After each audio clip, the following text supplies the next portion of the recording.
네, 5,000원입니다. 여기 있습니다. 거스름돈 2,000원입니다. 감사합니다. 여러분, 오늘의 주제는 70대 부부의 솔직한 고백, 연금 없이 노후를 맞이하다입니다. 여러분, 안녕하세요. 오늘은 제가 여러분께 꼭 전해드리고 싶은 이야기가 있습니다. 바로 70세 되신 한 어르신의 이야기입니다. 이분은 30년 동안 성실하게 철물점을 운영하셨어요. 매일 아침 일찍 일어나 가게 문을 열고 손님을 맞이하고 밤늦게까지 장부를 정리하셨죠. 그렇게 평생을 일만 하며 사셨는데 폐업하고 나니 통장에 남은 돈이 8천만 원이었습니다. 그때 이분은 생각하셨대요. 몇 년은 충분히 버틸 수 있겠다고요. 하지만 그건 큰 착각이었습니다. 불과 3년 만에 통장 잔고는 4천만 원으로 줄어들었고 결국 30년을 살던 집까지 팔아야 했습니다. 도대체 무슨 일이 있었던 걸까요? 오늘 이 이야기를 끝까지 들어주신다면 여러분의 노후 준비에 큰 도움이 되실 겁니다. 여러분, 노후 준비라는 말 참 많이 들으시죠? 그런데 막상 젊었을 때는 당장 눈앞의 일들이 바쁘다 보니 미루게 되는 게 사실입니다. 저도 그랬고 제 주변 분들도 대부분 그러셨어요. 오늘 제가 소개해드릴 분도 마찬가지였습니다. 이분은 30년 동안 정말 성실하게 철물점을 운영하셨어요. 새벽같이 일어나서 가게 문을 열고 손님들 하나하나 친절하게 대하시면서 물건도 팔고 배달도 다니시고 그렇게 하루하루를 보내셨습니다. 1985년에 가게를 처음 시작하셨는데 그때만 해도 동네에 철물점이 별로 없어서 장사가 꽤 잘 됐대요. 손님들도 많이 찾아오시고 건설 현장에 납품도 하시고 그렇게 나름 안정적인 수입이 있었습니다. 그런데 그때는 국민연금이 지금처럼 보편화되지 않았던 시절이라 가입을 하지 않으셨대요. 사실 자영업을 하시는 분들 중에는 그런 분들이 꽤 계시죠. 매달 나가는 돈이 아까워서 그리고 당장 생활비가 빠듯해서 연금 가입을 미루시다가 결국 못하신 경우가 많습니다. 이분도 처음에는 가입하려고 생각하셨대요. 그런데 자식 셋을 키우려니 학원비에, 교복비에, 대학 등록금에 매달 돈이 모자랐어요. 그러다 보니 연금 보험료가 아깝게 느껴지셨던 거죠. 나중에 여유 생기면 그때 가입하지 뭐. 이렇게 생각하셨는데 그 나중이 계속 미뤄졌어요. 큰아들이 대학 들어가고 둘째가 결혼하고 막내가 직장 잡고 그렇게 자식들 뒷바라지하다 보니 어느새 60대가 되셨더래요. 그때쯤 되니까 이제 와서 연금 가입해봤자 받을 돈도 얼마 안 되고 보험료만 내다가 끝날 것 같아서 아예 포기하셨대요. 그러다가 2019년 말 2020년 코로나가 터졌습니다. 여러분도 기억하시죠? 그때 얼마나 힘들었는지. 사람들이 밖에 나오지 않으니 장사가 안 됐어요. 철물점에 오시던 손님들도 뚝 끊기고 매출은 반토막이 났습니다. 건설 현장도 멈추고 집 수리하는 사람들도 줄어들고 하루 종일 가게에 앉아 있어도 손님이 서너 명밖에 안 오는 날도 있었대요. 임대료는 매달 나가는데 매출은 계속 떨어지니까 적자가 누적됐어요. 처음에는 조금만 버티면 괜찮아질 거라고 생각하셨대요. 그런데 코로나가 1년, 2년 계속되니까 더 이상은 안 되겠더래요. 65세의 나이에 더 이상 버틸 수가 없어서 결국 가게 문을 닫으셨어요. 30년 동안 운영하던 가게를 정리하는 게 얼마나 마음 아프셨을까요? 가게 안에 있는 물건들 정리하고 단골 손님들한테 폐업한다고 인사드리고 마지막 날 가게 문 닫을 때는 정말 많이 우셨대요. 그곳이 단순히 돈 버는 곳이 아니라 인생의 일부였거든요. 손님들과 정도 들었고 동네 사람들하고 이야기도 나누고 그런 곳이었는데 그렇게 끝이 난 거예요. 그래도 이분은 긍정적으로 생각하려고 애쓰셨대요. 가게 정리하고 보증금 돌려받고 물건 팔고 하니까 통장에 8천만 원이 남았거든요. 그리고 국민연금은 없지만 기초연금으로 한 달에 60만 원씩 나오니까 아내분과 둘이서 검소하게 살면 몇 년은 문제 없을 거라고 생각하셨답니다. 이 정도면 5년은 거뜬하겠지. 그동안 여유 있게 쉬면서 건강도 챙기고 그러다가 나중에 다시 작은 일이라도 구하면 되겠다. 이렇게 계획을 세우셨어요. 1년 만에 1,500만 원이 사라지다. 하지만 현실은 달랐습니다. 첫 1년이 지나고 통장을 확인해 보니 6,500만 원이 남아있더래요. 1년 만에 무려 1,500만 원이 나간 겁니다. 이분은 정말 놀라셨대요. 여행을 간 것도 아니고 외식을 자주 한 것도 아니고 명품을 산 것도 아니고 그냥 집에서 조용히 지냈는데 돈이 이렇게 빠르게 나간다는 게 믿기지 않으셨답니다. 계산을 해보니 매달 125만 원에서 130만 원씩 나가고 있었어요. 기초연금으로 60만 원이 들어오니까 실제로는 매달 70만 원에서 90만 원씩 적자가 나는 거였죠. 처음에는 그냥 계산 착오인 줄 알았대요. 어디 큰돈 쓴 데가 있나 싶어서 통장 내역을 하나하나 다 뒤져보셨는데 큰돈 쓴 적은 없었어요. 다만 작은 돈들이 계속 나간 거였어요. 돈이 어디로 나가는지 하나하나 따져보셨대요. 우선 집에서 두 분이 드시는 식비가 한 달에 40만 원에서 50만 원 정도 들었어요. 요즘 물가가 얼마나 비싼지 아시잖아요. 고기 한 번 먹으려면 10,000원은 우습게 들고 과일도 예전만큼 자주 사 먹기가 부담스러워요. 배추 한 포기가 5,000원, 사과 한 봉지가 15,000원, 계란 한 판이 7,000원. 이렇게 하나하나 사다 보면 장 한 번 보는데 10만 원은 금방이에요. 그런데 나이가 드니까 건강을 위해서 영양 있는 음식을 먹어야 하잖아요. 의사 선생님도 단백질 섭취하라고, 채소 많이 먹으라고, 칼슘 보충하라고 하시니까 우유도 사고, 두부도 사고, 생선도 사고, 그러다 보면 식비가 많이 들어요. 처음에는 젊었을 때처럼 김치에 밥만 먹으면 되지 않나 생각하셨는데 그렇게 먹으니까 힘이 없고 건강이 나빠지더래요. 그 다음에 공과금이 나갑니다. 전기세, 수도세, 관리비 합치면 한 달에 15만 원에서 20만 원 정도 들어요. 특히 겨울에는 난방비가 많이 나가는데 한 달에 20만 원에서 25만 원씩 나간답니다. 추운데 난방을 안 할 수도 없고 그렇다고 너무 줄이면 건강에 안 좋잖아요. 나이 드신 분들은 체온 조절이 잘 안 돼서 감기라도 걸리면 큰일 나거든요. 여름에는 에어컨을 틀어야 하는데 전기세가 만만치 않아요. 그래서 선풍기만 틀고 지내시려고 했는데 폭염에 노인분들이 온열 질환으로 쓰러지셨다는 뉴스를 보고 나니까 무서워서 에어컨을 틀 수밖에 없었대요. 결국 여름 석 달은 전기세가 한 달에 7만 원씩 나갔어요. 통신비도 만만치 않습니다. 요즘 스마트폰 없이는 살 수가 없잖아요. 자식들과 연락하려면 필요하고 뉴스도 보고 영상도 보려면 인터넷도 써야 하고요. 두 분 합해서 한 달에 7만 원에서 8만 원 정도 나갑니다. 처음에는 요금제를 가장 싼 걸로 바꾸셨대요. 그런데 데이터가 부족해서 자꾸 추가 요금이 나오더래요. 결국 중간 요금제로 다시 올리셨어요. 생필품비도 있어요. 화장지, 세제, 비누, 샴푸, 칫솔, 치약 이런 것들 사다 보면 한 달에 10만 원에서 15만 원은 금방 나가요.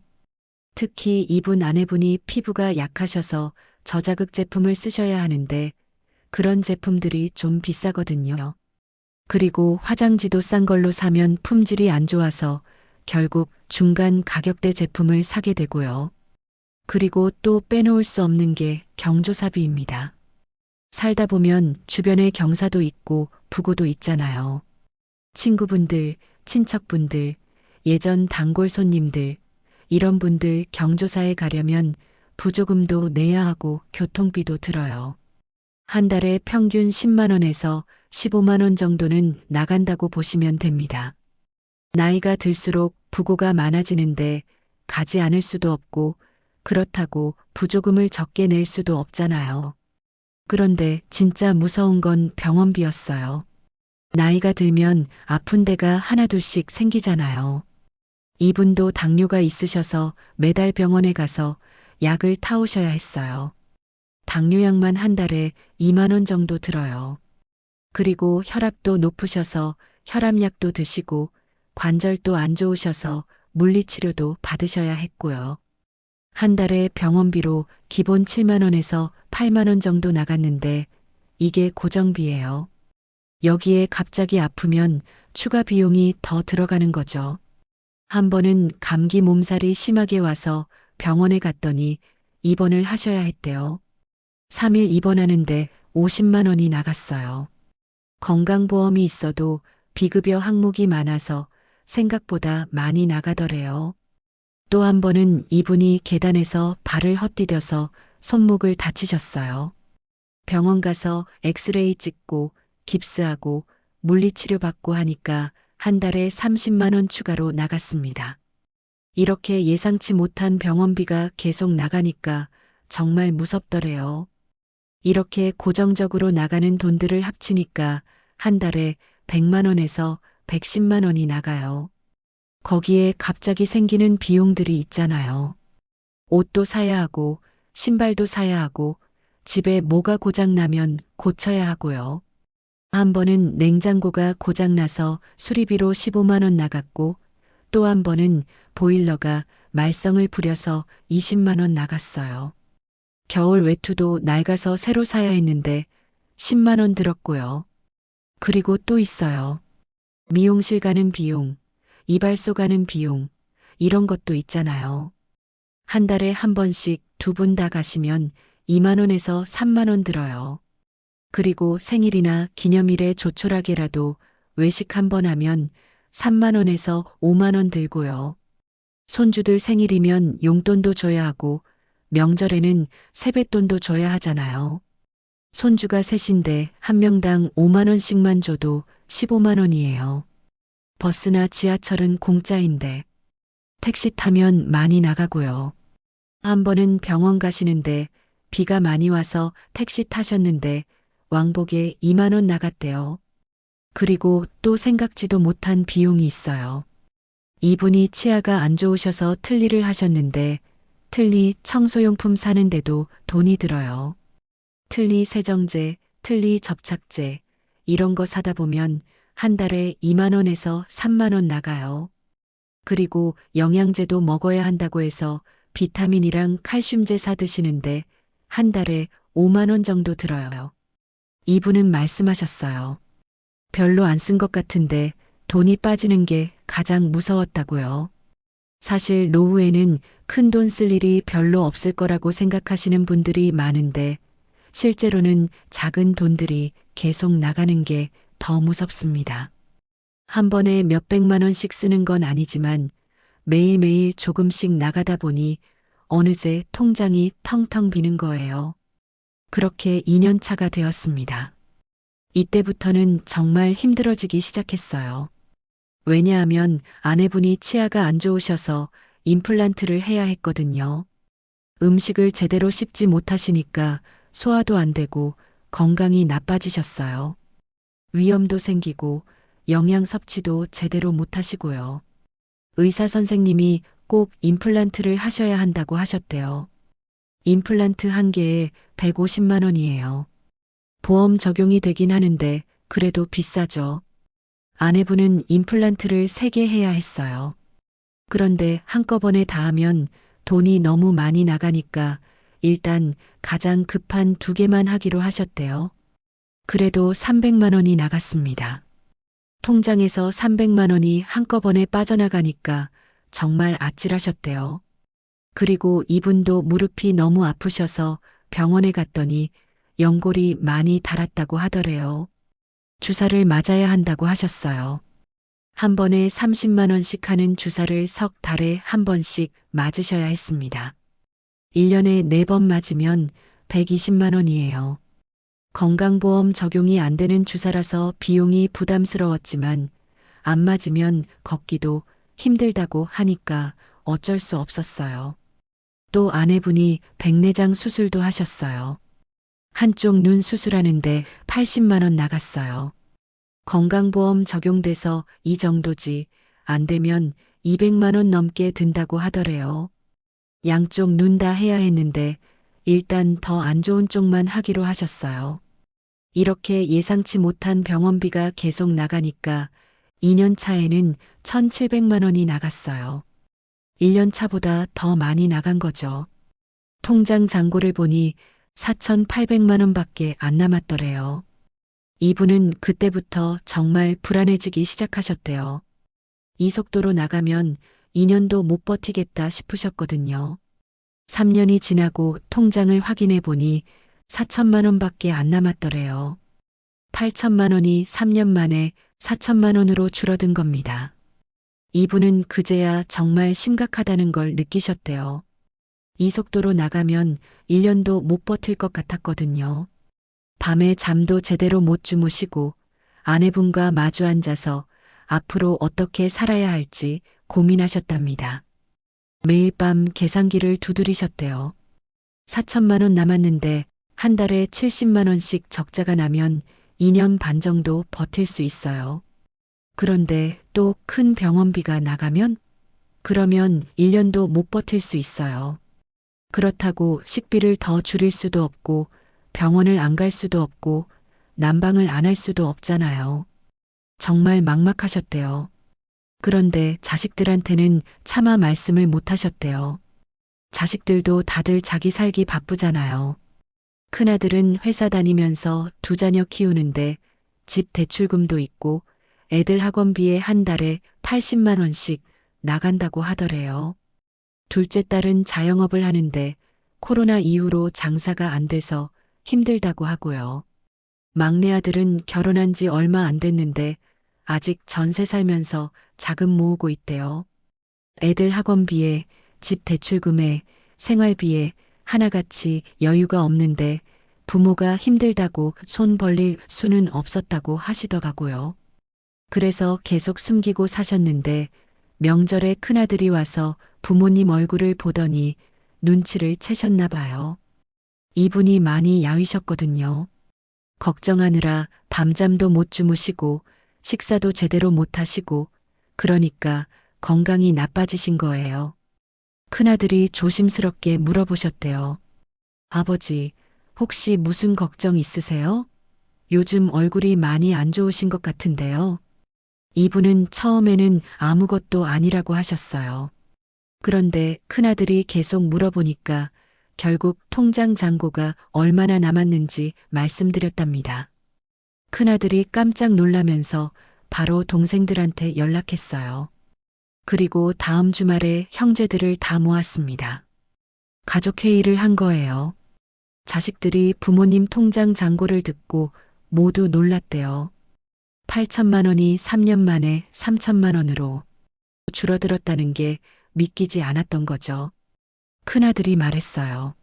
아버지, 왜 진작 말씀 안 하셨어요? 우리가 도와드릴 수 있잖아요. 그런데 이분은 대답하셨대요. 너희들도 다들 힘든데 어떻게 말을 하냐? 너희들 돈 받아서 쓰면 우리가 마음이 편하겠냐? 그 말에 자식들이 다 울었대요. 자식들이 매달 돈을 보태드리겠다고 했어요. 3명이 각각 월 10만 원씩 보내주기로 한 거예요. 합치면 30만 원이에요. 이분은 처음에는 거절하셨대요. 그런데 자식들이 계속 설득을 했어요. 큰아들이 말했어요. 아버지, 우리가 여기까지 크는데 얼마나 많은 돈이 들었겠어요. 대학 등록금, 결혼 자금, 그거 생각하면 이 정도는 당연한 거예요. 그리고 이렇게라도 도와드리면 우리 마음이 편해요. 부모님이 힘드신데 아무것도 안 하고 있으면 우리가 더 괴로워요. 둘째 딸도 말했어요. 엄마 아빠 받지 않으시면 우리가 더 마음 아파요. 우리가 잘 살 수 있는 건 다 부모님 덕분이잖아요. 그리고 우리도 나중에 늙으면 우리 자식들한테 도움받고 살 거예요. 그게 가족이에요. 결국 이분도 받기는 하셨는데 한 번도 안 쓰고 다 모아두셨대요. 비상금으로 쌓아놓고 계시는 거예요. 자식들한테 받은 돈을 쓰는 게 너무 마음이 아프셔서 정말 급할 때만 쓰려고 하신대요. 지금까지 1년 넘게 받았는데 한 번도 안 건드리고 통장에 그대로 있대요. 그 돈이 400만 원 가까이 모였다고 하시더라고요. 집을 팔아야 했던 고통스러운 결정. 그런데 자식들이 돈을 보내준다고 해도 근본적인 해결책은 아니었어요. 매달 70만 원씩 적자가 나는 상황에서 자식들이 보내주는 30만 원으로는 부족했거든요. 그래서 다른 방법을 찾아야 했습니다. 가족회의를 여러 번 하면서 여러 가지 방법을 논의했어요. 큰아들은 부모님을 모시고 같이 살자고 했어요. 그런데 큰아들 집이 작아서 현실적으로 어려웠어요. 그리고 며느리도 일하러 다니는데 시부모님까지 모시면 부담이 클 거예요. 둘째 딸은 자기가 생활비를 더 보태드리겠다고 했는데 이분이 거절하셨어요. 딸도 자영업으로 힘든데 더 받을 수는 없다고요. 결국 아내분이 먼저 제안하셨대요. 집을 줄이자고요. 30년 동안 살던 20평대 아파트를 팔고 작은 빌라로 이사 가자고 하신 거예요. 처음에는 이분도 반대하셨어요. 30년 동안 살던 집인데 추억이 서려 있는 집인데 어떻게 쉽게 팔 수가 있겠어요. 자식들 키운 집이에요. 큰아들이 처음 걸음마를 뗀 곳도 그 집이고 딸이 대학 합격하고 온 가족이 모여서 축하 파티를 한 곳도 그 집이고 막내 아들이 결혼식 날 아침에 준비하던 곳도 그 집이에요. 명절마다 온 가족이 모여서 밥 먹던 식탁도 있고 손주들이 뛰어놀던 거실도 있고요. 그런데 선택의 여지가 없었습니다. 통장에 4천만 원밖에 없는 상황에서 1년도 못 버틸 게 뻔했거든요. 자식들도 결국은 집을 정리하는 게 맞다고 설득했어요. 집을 팔아서 작은 곳으로 이사 가고 그 차액으로 생활비를 마련하자고요. 결국 집을 내놓았습니다. 부동산에 가서 매물로 올렸는데 한 달이 지나도 팔리지 않았어요. 가격을 조금 낮췄는데도 반응이 없더래요. 급하게 팔려니까 더 값을 깎아줘야 했어요. 제값 받으려면 시간이 오래 걸리는데 그럴 여유가 없었거든요. 매주 통장 잔고가 줄어드는 게 보이니까 조바심이 나셨대요. 결국 시세보다 1,000만 원 정도 낮은 가격에 팔기로 하셨어요. 30년 살던 집인데 급매로 내놓는 게 너무 속상하셨지만 어쩔 수 없었어요. 그래도 다행히 팔렸고 근처에 있는 15평짜리 빌라를 전세로 구했습니다. 전세금 내고 나니 차액으로 1억 조금 넘게 남았어요. 이사하는 날 이분은 정말 많이 우셨대요. 이사짐을 싸면서 하나하나 추억이 떠올랐대요. 자식들 어렸을 때 사진, 가족여행 갔을 때 기념품, 결혼기념일에 받은 선물, 이런 것들을 보면서 눈물이 났대요. 서럽고 창피하고 자식들한테 미안하고 온갖 감정이 다 올라왔다고 하시더라고요. 마지막으로 집을 나서면서 빈 거실을 돌아보셨대요. 30년의 세월이 그곳에 있었는데 이제 다 끝이라는 생각에 발걸음이 떨어지지 않았대요. 아내분도 현관문을 닫으면서 한참을 서 계셨다고 해요. 하지만 어쩔 수 없었습니다. 살기 위해서는 자존심도 내려놓아야 했어요. 새로 이사간 빌라는 15평짜리였어요. 전에 살던 집의 3분의 2 크기예요. 방 2개의 작은 거실, 작은 주방, 이게 전부였어요. 짐을 다 넣으니까 너무 좁더래요. 30년 동안 모았던 살림살이를 다 가져갈 수도 없어서 많이 버렸어요. 가구도 큰 건 버리고 작은 걸로 새로 샀고요. 처음 며칠은 정말 힘드셨대요. 아침에 눈 뜨면 낯선 천장이 보이고 화장실 가려고 일어나면 벽에 부딪히고 밤에 자려고 누우면 옆집 소리가 다 들려요. 아파트는 방음이 잘 돼 있었는데 빌라는 소음이 심하더래요. 위층에서 걷는 소리, 옆집에서 TV 보는 소리 다 들렸어요. 그리고 엘리베이터가 없어서 3층까지 계단으로 올라가야 했어요. 70이 넘은 나이에 무릎도 안 좋으신데 매일 계단 오르내리는 게 너무 힘드셨대요. 장 보고 오면 짐 들고 3층까지 올라가야 하는데 중간에 쉬어가면서 올라가셔야 했어요. 한 번은 쌀 10kg을 사오셨는데 계단 중간에서 너무 힘들어서 주저앉으셨대요. 그때 정말 눈물이 났다고 하시더라고요. 하지만 적응하려고 노력하셨어요. 좁은 집이지만 우리 집이고 비록 빌라지만 비바람 막아주는 곳이잖아요. 그렇게 생각하려고 애쓰셨대요. 그리고 무엇보다 중요한 건 이사를 하고 나서 생활비 걱정이 조금 줄었다는 거예요. 1억 원이 생겼으니까요. 이사를 하고 나서 생활비를 더 줄이려고 노력하셨어요. 우선 전에는 차를 가지고 계셨는데 팔았어요. 차량 보험료, 유류비, 주차비, 이런 거 합치면 한 달에 20만 원 이상 나갔거든요. 차가 있으면 편하긴 한데 돈이 너무 많이 드니까 과감하게 정리하신 거예요. 지금은 버스나 지하철을 타고 다니세요. 장도 예전처럼 큰 마트에서 한꺼번에 보는 게 아니라 동네 시장에서 조금씩 사오세요. 시장이 마트보다 싸기도 하고 조금씩 사니까 낭비도 줄고요. 그리고 할인 시간대를 노려서 장을 보세요. 저녁 8시 넘으면 반찬 가게에서 반찬을 반값에 팔거든요. 마트도 저녁에 가면 과일이나 고기를 할인해서 파니까 그때 사오세요.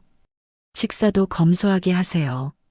아침은 간단하게 미역국에 밥, 점심은 전날 남은 반찬으로 해결하고 저녁만 조금 제대로 차려 드세요. 외식은 거의 안 하세요. 한 달에 한 번 자식들이 오면 같이 밖에서 식사하는 게 전부예요. 그마저도 이분이 돈 내려고 하시면 자식들이 말려서 자식들이 내주고요. 옷도 안 사세요. 입던 옷 계속 입으시고 정 필요하면 시장에서 싼 걸로 사세요. 신발도 2만 원짜리 운동화 하나 사서 2년 넘게 신으세요. 미용실도 자주 안 가시고 이발소도 한 달 반에 한 번 가세요. 난방도 최대한 아껴요. 겨울에 온도를 18도로 맞춰놓고 두꺼운 옷 입고 지내세요. 춥지만 건강에 문제 없을 정도로만 하시는 거예요. 전기세도 아껴요. 안 쓰는 방 전기는 다 끄고 TV도 필요할 때만 켜고 그런데 나이 70이 넘으면 지출을 줄이는데도 한계가 있어요. 식비를 더 줄이자니 건강이 나빠질 것 같고 난방을 더 줄이자니 추워서 못 살겠고 병원을 안 갈 수도 없잖아요. 그래서 다른 방법을 생각하셨습니다. 바로 수입을 늘리는 거예요. 동사무소에 가서 노인 일자리 사업에 신청하셨어요. 요즘은 정부에서 어르신들을 위한 일자리를 많이 만들어준다고 하더라고요. 공원 청소도 하고 경로당에서 봉사도 하고 아파트 단지 순찰도 하고 학교 앞 교통 정리도 하고 그런 일들이 있대요. 한 달에 29만 원에서 30만 원 정도 받을 수 있다고 해서 두 분 다 신청하셨어요. 하루에 3시간에서 4시간씩 일하는 거였는데 70 넘은 나이에 쉬운 일은 아니었습니다. 그런데 신청자가 많아서 바로는 안 되고 대기를 해야 했어요. 3개월을 기다려서 드디어 일자리를 배정받으셨어요. 이분은 공원 청소를 맡으셨어요. 아침 7시에 나가서 공원 여기저기 쓰레기 줍고 낙엽 쓸고 화단 정리하는 일이었어요. 처음 출근하시는 날 새벽 6시에 일어나서 준비하셨대요. 35년 만에 다시 출근하는 거니까 긴장도 되고 설레기도 하셨대요. 그런데 막상 일을 시작하니까 너무 힘드셨대요. 허리를 굽혀서 쓰레기를 줍고 빗자루로 낙엽을 쓸고 쓰레기 봉투를 들고 이동하고 이런 일들이 젊었을 때는 아무것도 아니었는데 이제는 너무 힘들더래요. 1시간만 일해도 허리가 아프고 2시간 지나면 무릎이 시큰거리고 3시간 채우면 온몸이 쑤시더래요. 첫날 일하고 집에 오셔서 주저앉으셨대요. 너무 힘들어서 밥도 못 드시고 누워 계셨어요. 아내분이 파스도 부쳐드리고 안마도 해드렸는데 그날 밤은 잠을 제대로 못 주무셨대요. 다음날 아침에도 몸이 너무 아프셨는데 그래도 일어나서 나가셨어요. 돈을 벌어야 하니까요. 일주일 정도 지나니까 조금 적응이 되셨대요. 몸도 익숙해지고 요령도 생기고요. 그래도 여전히 힘들긴 하지만 버틸만 하셨대요. 그리고 같이 일하시는 다른 어르신들과 친해지면서 조금 재미도 느끼셨어요. 쉬는 시간에 모여서 이야기도 나누고 도시락 같이 먹으면서 정도 쌓고요. 아내분은 경로당에서 식사 준비를 도와드리는 일을 하셨어요. 설거지하고 반찬 준비하고 청소하는 일이었는데 역시 쉽지 않으셨답니다. 설거지물이 너무 많아서 손이 부르트고 서서 일하니까 다리가 퉁퉁 붓고 무거운 냄비 들다가 손목도 다치셨어요. 그래도 경로당 어르신들이 수고한다. 음식 맛있다. 이렇게 말씀해 주시면 보람을 느끼셨대요. 두 분 다 열심히 일하셨어요. 비가 와도 눈이 와도 몸이 아파도 빠지지 않고 나가셨어요. 그렇게 한 달에 58만 원을 버셨습니다. 처음 월급 받으시던 날 두 분 다 정말 기뻐하셨대요. 70이 넘어서 다시 돈을 벌게 됐다는 게 신기하기도 하고 뿌듯하기도 하셨대요. 그렇게 해서 현재 이분의 한 달 수입은 이렇게 됩니다. 기초연금 60만 원, 노인 일자리 58만 원, 그리고 1억 원을 은행에 넣어놓고 나오는 이자가 한 달에 20만 원에서 25만 원 정도 돼요. 요즘 금리가 높아져서 조금 더 나오거든요. 합치면 138만 원에서 143만 원 정도 됩니다. 여기에 자식들이 보내주는 30만 원까지 합치면 168만 원에서 173만 원인데 자식들 돈은 안 쓰시니까 실제로는 140만 원 정도로 사시는 거예요. 그나마 자식들 돈은 비상금으로 모아두고 계세요. 지금까지 모은 게 500만 원이 넘었대요. 지출은 어떻게 되냐면요. 우선 전세 사는 집이지만 관리비는 나가요. 한 달에 7만 원에서 8만 원 정도 나갑니다. 전기세, 수도세, 인터넷 비용 합쳐서 10만 원, 통신비 7만 원, 이렇게 고정비로 한 달에 24만 원에서 25만 원이 나가요. 식비는 최대한 아껴서 35만 원에서 40만 원으로 맞추셨어요. 장을 볼 때도 할인하는 것만 사시고 고기는 한 달에 2~3번만 드시고 과일도 제철 과일만 조금씩 사드세요. 생필품비로 10만 원, 병원비로 10만 원에서 15만 원, 경조사비로 10만 원, 교통비로 5만 원, 이렇게 합치면 한 달에 100만 원에서 110만 원 정도 나갑니다. 그런데 여기에 갑자기 생기는 비용들이 있어요. 감기 걸려서 병원 가면 추가로 3만 원, 집에 뭐가 고장나면 수리비 10만 원, 명절에 차례 지내려면 음식 재료비 15만 원, 이런 식으로 추가 비용이 계속 생겨요. 그래서 실제로는 한 달에 120만 원에서 130만 원 정도 나간다고 보시면 돼요. 수입이 140만 원이고 지출이 125만 원이니까 한 달에 15만 원 정도 남는 셈이에요. 그런데 이게 딱 맞아떨어지는 달은 거의 없어요. 어떤 달은 병원에 갈 일이 많아서 돈이 더 나가고 어떤 달은 경조사가 많아서 돈이 더 나가요. 어떤 달은 겨울이라 난방비가 많이 나가고 어떤 달은 옷을 사야 해서 돈이 더 나가고요. 그러면 자식들이 보내준 돈에서 조금씩 꺼내 쓰셔야 해요. 그럴 때마다 정말 마음이 아프시대요. 통장에서 10만 원 빼실 때마다 이게 큰아들이 어렵게 번 돈인데 이게 딸이 보내준 돈인데 이런 생각이 드셔서 눈물이 나신대요. 이분이 제일 걱정하시는 건 앞으로예요. 지금은 그래도 일을 할 수 있으니까 58만 원이라도 벌지만 몇 년 후에 몸이 더 안 좋아지면 일을 못 할 수도 있잖아요. 벌써 무릎이 많이 안 좋아지셔서 계단 오르내리기가 점점 힘들어지고 있어요. 허리도 자주 아프시고요. 그러면 수입이 80만 원으로 줄어드는 거예요. 기초연금 60만 원과 이자 20만 원만 남는 거죠. 그 돈으로는 절대 살 수가 없어요. 결국 자식들한테 더 손을 벌리거나 아니면 지금 모아둔 1억 원을 조금씩 까먹으면서 살아야 해요. 그런데 1억 원도 금방 바닥나요. 한 달에 50만 원씩만 뺐어도 2년이면 다 없어지고 한 달에 40만 원씩 뺐어도 2년 반이면 끝이거든요. 그리고 또 걱정되는 게 있어요. 나이가 더 들면 큰 병이 생길 수도 있잖아요. 암이나 중풍, 치매 같은 거요. 그러면 병원비가 엄청나게 나갈 거예요. 장기 입원을 하게 되면 한 달에 수백만 원씩 나갈 수도 있고요. 그러면 1억 원은 순식간에 사라지고 자식들한테 큰 짐이 될 거예요. 이분은 이제 후회를 많이 하신대요.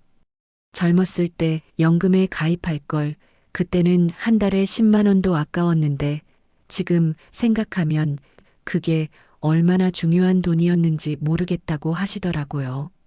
만약 30대부터 국민연금에 가입해서 30년을 납부하셨다면 지금쯤 한 달에 80만 원에서 100만 원 정도는 받으셨을 거예요. 그러면 기초연금이랑 합쳐서 140만 원에서 160만 원 정도 되니까 일을 안 해도 기본 생활은 할 수 있었을 텐데요. 그리고 집을 팔지 않아도 됐을 거고요.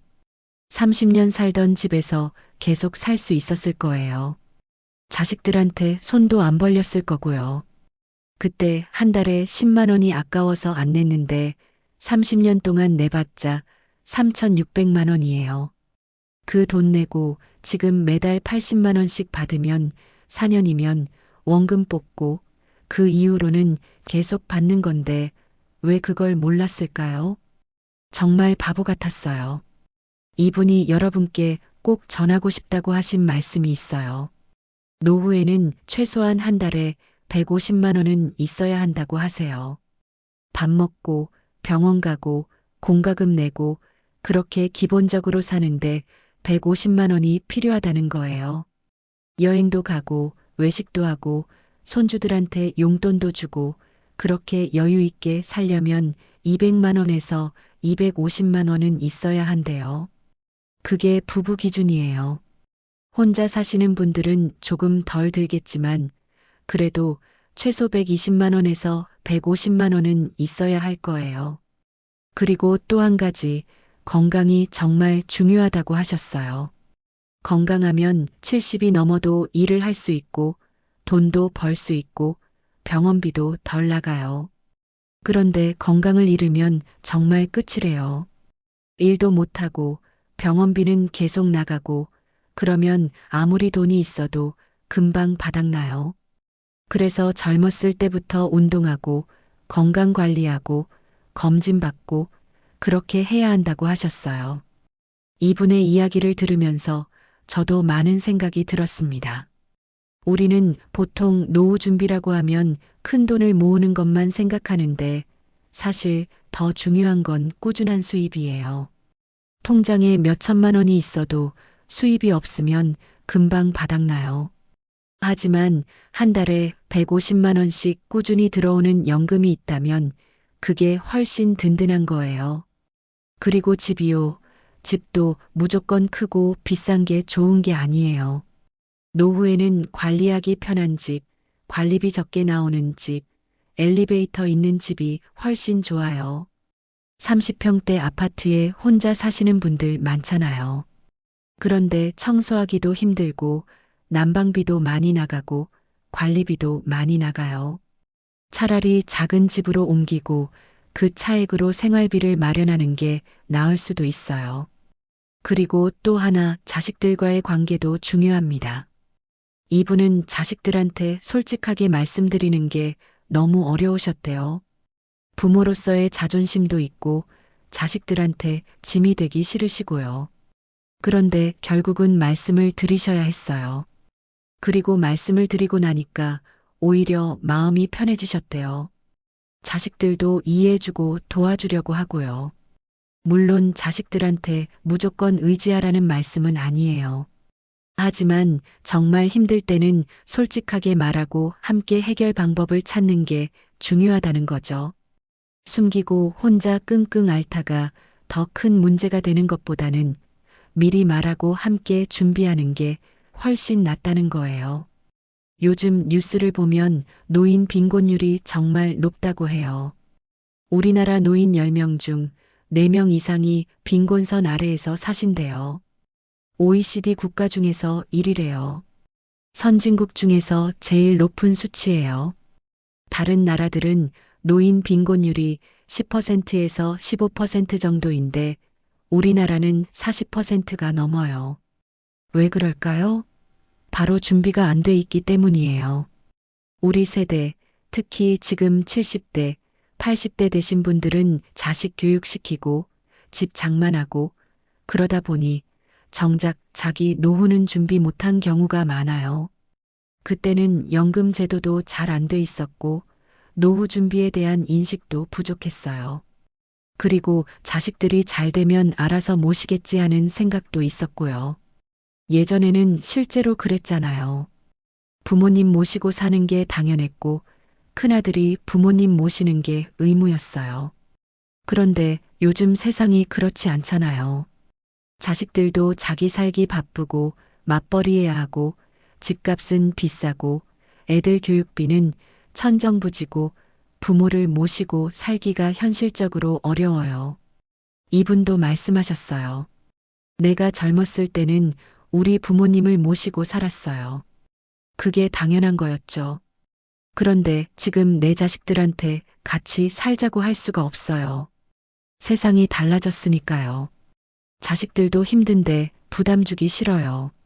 그래서 우리 스스로 준비해야 해요. 50대, 60대 분들은 아직 시간이 있어요.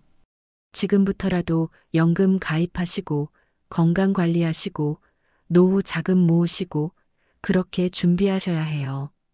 늦었다고 생각하지 마세요. 지금이라도 10년, 15년 준비하면 달라질 수 있어요. 그럼 구체적으로 어떻게 준비해야 할까요? 이분의 경험을 바탕으로 몇 가지 말씀드리겠습니다. 첫째, 국민연금은 꼭 가입하세요. 자영업을 하시든 프리랜서를 하시든 국민연금은 꼭 내세요.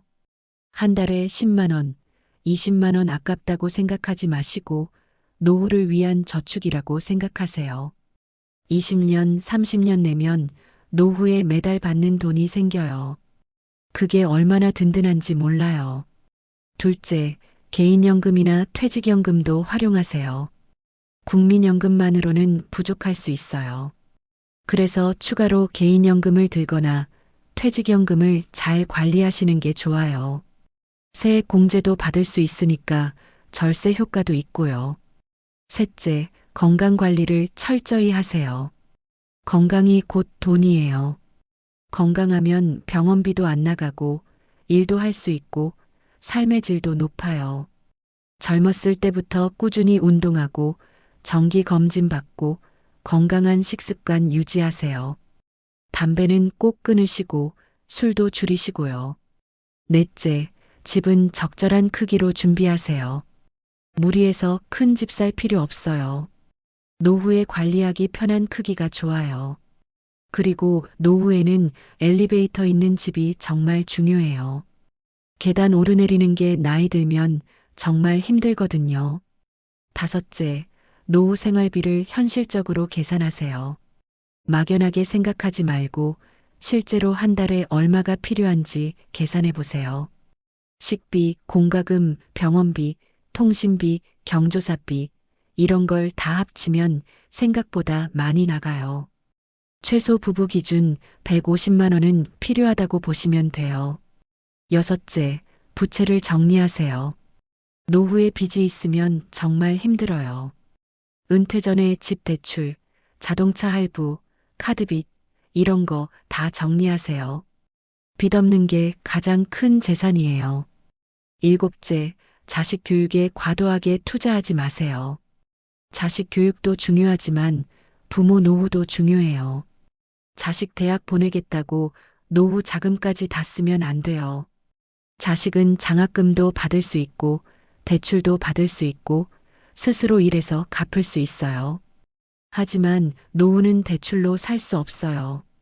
이미 70대, 80대 되신 분들은 지금이라도 생활비를 점검해 보세요. 한 달에 얼마가 나가는지, 수입은 얼마인지, 부족하면 어떻게 메울 것인지, 그걸 파악하는 게 중요해요. 가계부를 쓰시면 돈이 어디로 나가는지 정확히 알 수 있어요. 그리고 혼자 고민하지 마세요. 동사무소, 정확하게는 주민센터나 동행정복지센터에 가면 복지 상담도 해주고 노인 일자리도 알아봐주고 여러 가지 도움을 받을 수 있어요. 복지사분들이 친절하게 상담해 주시고 받을 수 있는 혜택이 뭐가 있는지 알려주세요. 기초연금 외에도 받을 수 있는 복지 혜택이 많아요. 에너지 바우처, 통신비 감면, 교통비 지원, 문화누리카드, 이런 것들이 있어요. 신청하지 않으면 못 받는 게 많아요. 모르면 못 받는 거예요. 그러니까 적극적으로 알아보세요. 노인 일자리 사업도 활용하세요. 정부에서 운영하는 노인 일자리가 많아요. 한 달에 30만 원 정도 받을 수 있고 일도 그렇게 힘들지 않아요.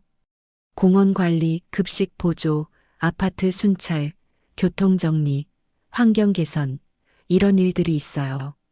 건강하시다면 신청해 보세요. 그리고 주변에 어려운 이웃이 계시면 서로 정보도 나누고 도와주세요. 혼자 있으면 외롭고 우울해지기 쉬워요.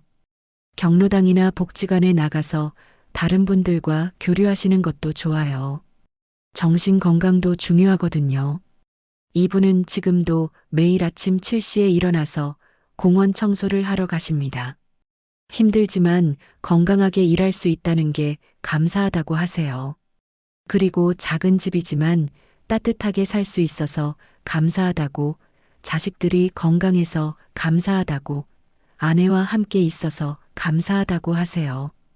힘든 상황이지만 감사할 거리를 찾으려고 애쓰시는 모습이 정말 대단하시더라고요.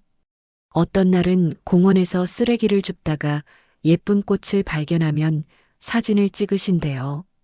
그리고 아내분한테 보여드리면서 오늘 이런 꽃을 봤어 하시면서 기뻐하신대요. 작은 것에서 행복을 찾으시는 거예요. 이분이 말씀하셨어요. 돈이 없으니까 불행한 건 아니에요. 물론 돈이 있으면 좋죠. 걱정도 덜하고 편하게 살 수 있으니까요. 하지만 돈이 전부는 아니에요. 건강하고 가족이 있고 할 일이 있고 그게 더 중요한 것 같아요. 그리고 또 말씀하셨어요. 나는 비록 집도 팔고 70이 넘어서 일도 하지만 그래도 행복해요. 아내와 함께 있고 자식들이 건강하고 손주들이 잘 크고 있잖아요. 가끔 자식들이 전화해서 아버지 건강하세요 하면 그게 제일 좋아요. 이분의 긍정적인 태도가 정말 배울 점이 많더라고요. 물론 힘들고 서러운 순간도 많으시겠지만 그래도 포기하지 않고 하루하루를 살아가시는 모습이 존경스러웠어요. 개인의 노력도 중요하지만 사회 시스템도 개선돼야 해요. 기초연금을 더 올려야 하고 노인 의료비 지원을 확대해야 하고 노인 일자리도 더 많이 만들어야 해요. 그리고 무엇보다 노인을 바라보는 우리 사회의 시선이 바뀌어야 해요. 나이 들었다고 쓸모없는 사람이 아니에요. 노인분들도 일할 수 있고 사회에 기여할 수 있어요. 오히려 풍부한 경험과 지혜를 가지고 계시잖아요. 그런 분들이 존중받고 활기차게 살 수 있는 사회가 되어야 해요. 이웃 간의 돌봄 문화도 필요해요. 혼자 사시는 노인분들이 많아요. 그런 분들이 고독사 하시는 경우도 있고요. 이웃끼리 서로 안부를 묻고 도움을 주고받는 문화가 있으면 좋겠어요. 오늘 밥 드셨어요? 괜찮으세요? 이런 한마디가 큰 힘이 될 수 있어요.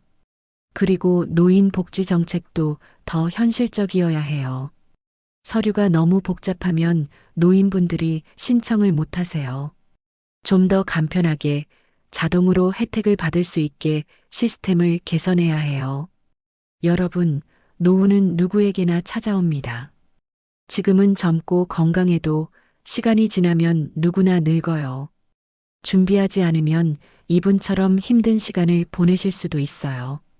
집을 팔아야 할 수도 있고, 70이 넘어서도 일을 해야 할 수도 있고, 자식들한테 손을 벌려야 할 수도 있어요. 하지만 지금부터라도 준비하시면 달라질 수 있어요. 늦었다고 생각할 때가 가장 빠른 때라는 말이 있잖아요. 50대 분들, 아직 20년 가까이 남았어요. 지금부터 준비하면 충분히 안정적인 노후를 맞이할 수 있어요. 60대 분들도 늦지 않았어요. 지금이라도 생활비를 점검하고 받을 수 있는 혜택을 알아보고 건강 관리하시면 돼요. 그리고 이미 어려움을 겪고 계신 70대, 80대 분들 부끄러워하지 마세요. 주민센터에 가서 상담받으시고 도움을 요청하세요. 그게 부끄러운 일이 아니에요. 평생 열심히 사신 분들이 마땅히 받아야 할 도움이에요. 오늘 이 이야기를 통해 여러분이 얻어가실 수 있는 교훈을 정리하자면, 첫째, 연금은 꼭 가입하세요. 둘째, 건강관리는 필수입니다. 셋째, 노후 생활비를 현실적으로 계산하세요. 넷째, 자식들과 솔직하게 소통하세요. 다섯째, 작은 것에서 행복을 찾으세요. 이분의 이야기가 여러분께 조금이나마 도움이 되었으면 좋겠습니다. 우리 모두 건강하고 행복한 노후를 준비하시길 바랍니다. 그리고 주변에 어려운 이웃이 계시면 관심 가져주시고 도와주세요. 우리 모두가 함께 행복한 사회, 노인이 존중받는 사회를 만들어가면 좋겠습니다. 마지막으로 이분이 하신 말씀을 전하며 마무리하겠습니다. 젊은 분들, 노후 준비 꼭 하세요. 나처럼 후회하지 마세요. 그리고 건강 꼭 챙기세요. 건강이 제일 큰 재산이에요. 그리고 가족과 좋은 관계 유지하세요.